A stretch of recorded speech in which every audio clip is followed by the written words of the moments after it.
overhead lateral crunch. Think of this like the video I posted just earlier this week about the side plank drops, the drop side plank, okay? So similar thing, except now we're gonna load that overhead. Pull the cable out in a straight line, hands out in front of you slightly, and rib cage down. Hold that position there with a good firm stance on your feet.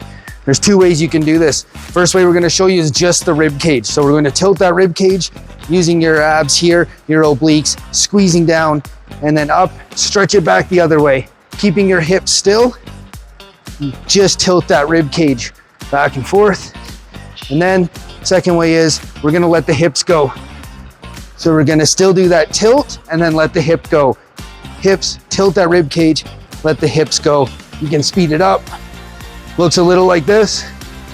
This is something that you wanna do if you're in the trades or you're in a labor job where you have to lift overhead and carry things upstairs or around a job site.